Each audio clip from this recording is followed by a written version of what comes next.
cofio yn ysgol, oedd gan y genod system i ffeindio'r partner perffaith.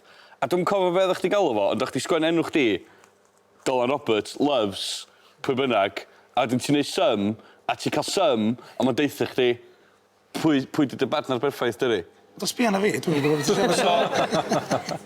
Amser cinio, pryd o'n i'n bita curried cauliflower. Nes i gymryd y cyfle i wneud y sum i weld ta O's y fama, a fi yn gweithio.